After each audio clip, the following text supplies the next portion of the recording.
The little box was sitting in Charlie's room empty. Chaplin's vault for more than 60 years, no one knew what was inside until his grandson did. In 2022, he finally broke the lock. Found proof that left him speechless. Chaplin wasn't just the biggest star in Hollywood. He was living two lives at once that fooled everyone, even J. Edgar Hoover. The FBI was right to think he was guilty, but for all this is why the world is now. I finally understood what a Chaplin was. Really been keeping from Charlie all those years. Chaplin was born in one of the slums in South London where he grew up. Wasn't rich, and neither did his mother. Hannah tried to make money by sewing clothes and worked as a nurse, but it was never his dad. Charles was a music teacher, singer in a hall, but he didn't stick around.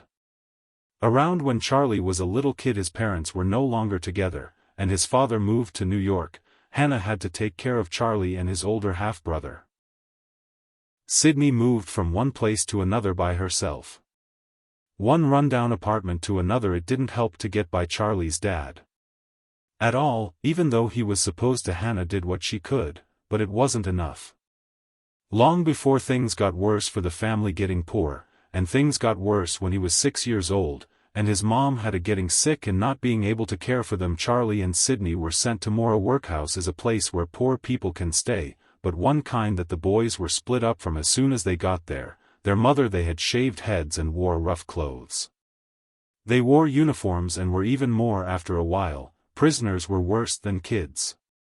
Weeks, the boys were moved again, this time to a poor kids' school outside. Charlie remembered the city well. Most of all, the day he learned to write what he thought his last name looked like him in some way, Chaplin, but mostly he thought about how sad and alone those years ago, life was very hard and cold. It changed him in a way that never really went away. Things didn't get better. Hannah was taken to a mental hospital after having another. Doctors thought the breakdown was caused ill and not getting enough food for a short time. When the boys were sent to live with their father, a man they didn't know very well, but that didn't last either, because their dad was drinking a lot, and the house was in so bad that child welfare, the police, had to step in, and Hannah came home for a while, but by 1903, she wasn't sure. Charlie, 14 years old, was falling again. He had to walk her to the hospital. She was taken back to the asylum. Charlie was left to make it through on his own. After years, he remembered one visit that broke his heart. His mother told him, "I wish you had given me a tea. I would have been all." That little strange sentence stayed with him for a long time. Hannah spent a lot of the next 10 years in and out of institutions from which she never fully recovered, even though she lived in her last years, California, with Charlie for a long time after he became famous. At the same time as Charlie's dad died young, only 38 years old, from alcoholic illness. He had once been a famous performer, but by the end he was poor and alone before he helped things fall apart. Charlie gets his first job on stage. Jack joined a dance group when he was 10 years old. It was a band called the 8 Lancashire Lads. Clog dancing group that went on tour all over Britain, where he worked out for weeks before he was scared before his first show going on stage, but after he did it, he was drawn to Charlie Chaplin's road to a desperate attempt to become a star. Mother was sent to a mental hospital, and by age 14 he was trying to do things on his own. In order to stay alive, he joined a London-based theatre company that wants to find any work he could with what he had. Instead was a theatre turning point. Harry Arthur Saintsbury was the manager. Seen something in him and gave him the part of Billy the page boy in Holmes. It was only a small part, but Chaplin made it shine. He went on a tour all over Britain from 1903 to 1905, and by age 16, people were starting to notice how talented he was. He was giving a big West End show on stage with the most famous Sherlock. William Gillette was Sherlock Holmes of the time. He was praised by critics and loved by audiences, and most importantly, Saintsbury teach him discipline, how to handle his natural talent and make it into something prompt and steady. Work didn't last.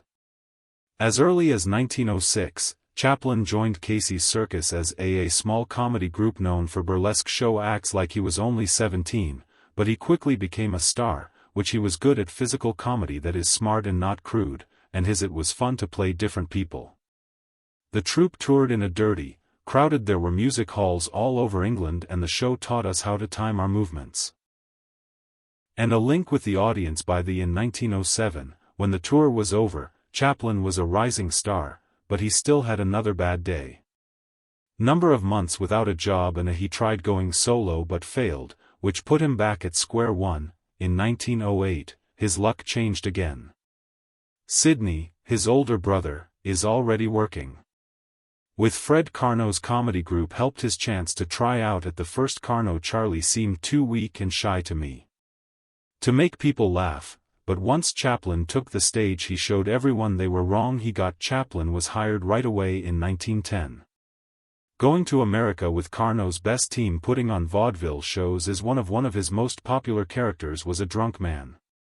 The Drunk Swell is the name of a gentleman. People loved it, but critics called him one of the best pantomime artists they'd ever seen. Something Chaplin didn't know about?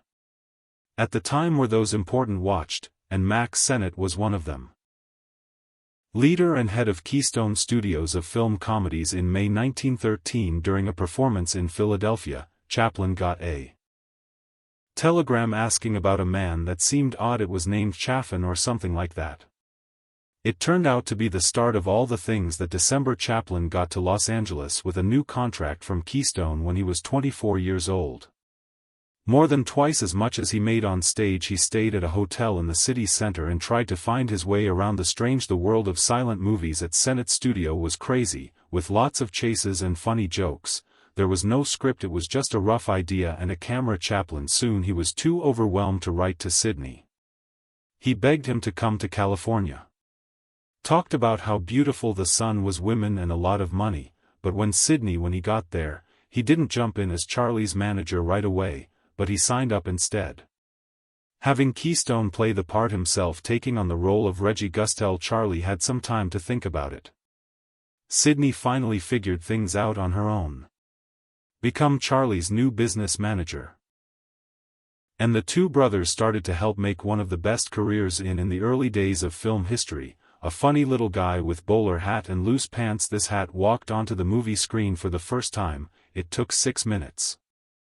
A movie called Kid Auto Races at Venice, taken during a real kids race in California. The guy was making everyone mad by blocking the cameras. The crowd didn't know that they were in the movie. The man was Charlie Chaplin, and the person he plays, not much had been made up about that. He put together the costume in the morning from anything that was lying around. Pants, big coat with flip-flops on. He had the wrong feet and a small mustache, so face could still show how you feel. Even though it was only his second movie, people couldn't stop after something clicked.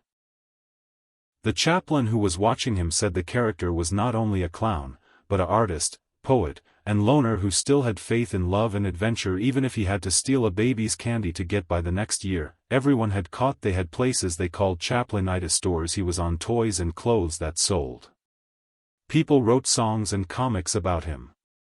Strips copied his style. In a magazine poll got votes from over 140,000 people. Chaplin, their favorite Hollywood star. He had become the world's first movie star, and he was only 26 years old when he became successful. He left Keystone Studios, where he worked as a power, had made a lot of quick slapstick movies, shorts, and joined SNA for a huge salary raise there. He began to change his. It wasn't just silly movies anymore. They felt in the way he made people. It made them laugh and touched their hearts. Was the first time the character showed up how much he cared about other people, and was a sign of what was to come. In 1916, Chaplin signed a deal that shared a film that shocked the world. Asked him to $670,000 a year, more than any artist had ever made. That meant he made more than $12,000 a week. Then $1,800 a day. One reporter joked that was enough for Chaplin to pay in 2 seconds for a ride on the streetcar. The deal gave him something more valuable than money: in charge of his own studio and had time to work. The next 2 he made 12 short films over the course of 12 years. He had come a long way. Began with quick, silly comedies like The Floor Walker, but by the end he was writing deep, emotional stories like The Immigrants, one of whom became one of his favorites. In The Vagabond he put together, it had just the right amount of sadness and humor. Like in real life, not just a play. Movies did more than just make people laugh. in 1917 made them feel something more. It was already Charlie Chaplin who was known as most well-known men in the world, but he worked at wasn't happy with it because Mutual was stopping him. He did something brave when he signed a new deal with First National, which gave him full power over his movies and gave him $1 million for only 8 movies of money in Hollywood at the time. The deal was even more important at the time, allow him to keep the rights to his movies, and half of the money made with that he bought a 5-acre farm in Los Angeles, right where Sunset and Los Angeles meet 3rd Avenue and La Brea. Cost him $35,000. The land, and made it his own. His own movie studio where he lived on in a 10-room house as well. In early 1918, fruit trees grew all around it. The studio was completely set up and ready to go.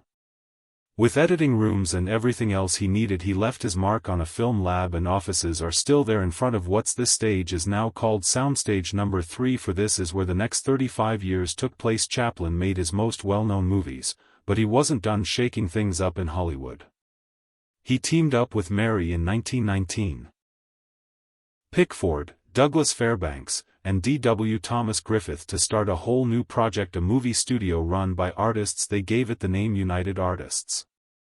Each of the 4 founders had a large business. They bought a piece of the business and a 5th partner to help run the business. It does matter when the Metro Pictures, when he heard about it, he always said, the prisoners are taking over the asylum, he said. Wasn't right the first time they were calling the biggest stars in Hollywood. Clifton was excited to start giving shots, making movies for United Artists, but something went wrong at First National. Wouldn't let him get out of his contract. He still owed them 6 movies, so a brand new business was starting up. He still had to work for the old deal. In 1921, he put out one of his loved movies. The Kid was his first whole movie, and it changed what it's possible that the story was funny.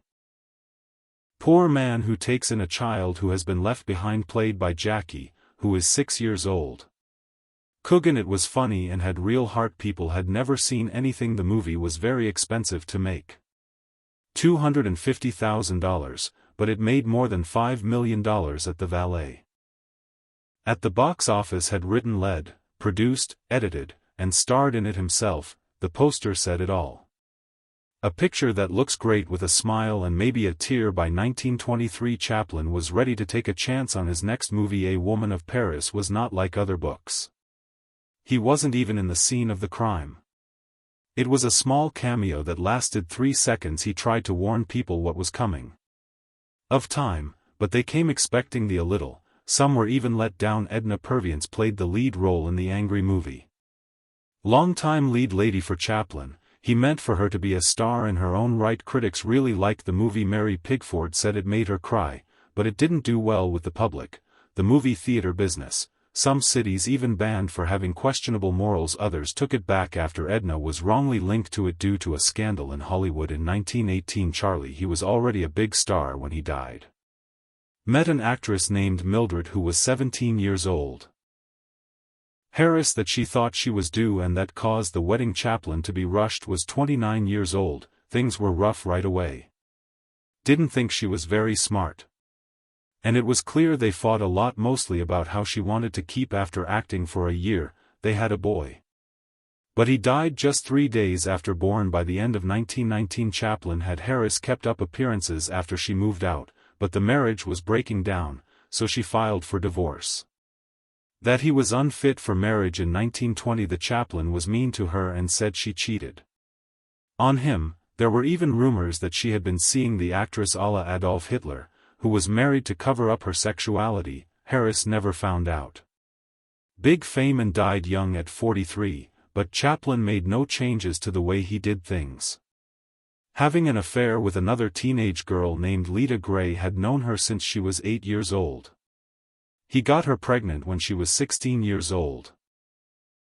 The movie Gold Rush was shot under. He could have gone to California law. Gray's mother said she would go to jail. The police, so Chaplin ran into this time in Mexico. It was another wedding. Chaplin is said to have told people that he knew that getting married was better than going to prison, but also told Lita that they wouldn't get married last and that he would make her unhappy at that time. they had 2 sons. It was even on the cover of Time he tried to stay away from her most of the time. Things were bad in the marriage at work. Blew up in 1926, and Lita learned that Chaplin was seeing someone else with her best friend M.N.A. Kennedy. She took the kids and left. What happened after she filed for divorce was a scandal that was one of the worst in Hollywood. Her complaint was more than 40 many pages long and full of upsetting details. She said Chaplin forced her to have sex. Things that were against the law at the time and made her do things she didn't want to do. Yuck. He told her all married 2 people did it, and as his wife, she had to obey. And he even bragged about it. The same thing with other well-known actresses. Things went badly before they got married. Big newspapers couldn't get enough of it. End of the story. The divorce led to a settlement that broke all records, hundreds of several $1,000s for Lita and cash set aside for their children. It was the largest payout of its kind at the time. Chaplin didn't do a good job filming it. On the circus had to stop for 8 months. He hid the film reels so no one would find them. As part of the stress of the divorce him so hard that his hair turned white, and some said he couldn't have been recognized without his famous people in costumes from all over his films were wanted to be banned in his years later. A big hit came when if Chaplin was asked about Lita Gray, he was honest. He said he loved all the women he had ever met. Had been with everyone but her. Charlie Chaplin, a knack for making dark or hard ideas seem simple into unforgettable scenes on film. In 1925, he made the Gold Rush-themed movie. The story of the Donner Party was based on a true event. Party where pioneers who were stuck had to get through a harsh mountain winter. Some even turned to eating each other. That wasn't shown directly by the Chaplin, but he made a famous scene in which someone eats a boiled shoe to make it work. He had 20 pairs of licorice shoes made and filmed the scene over 3 days. Back then, the nails were like candy. Licorice gave Chaplin and his co-star stomach issues, but the end result was he later said that the Gold Rush was the movie he wanted people to remember him for. To make it seem more real, he even hired 600 real men without homes will play prospectors in 1931. While the movie business was moving into it, sounds like Chaplin took a huge risk. As a silent movie, City Lights took him more than 2 years to finish a major scene where the and a blind flower meet. It took weeks for the girl to get better. Didn't ignore sound at all when he made his own music for the movie and added a swallowed whistle as one of the few effects, but he stuck to what he knew how to do best. People who liked stories loved it. The Albert Einstein was his guest at the premiere. While in London, George Bernard Shaw sat up next to. Even though the odds were against him, City Lights, one of Chaplin's best achievements. By 1936 Chaplin was all set to go.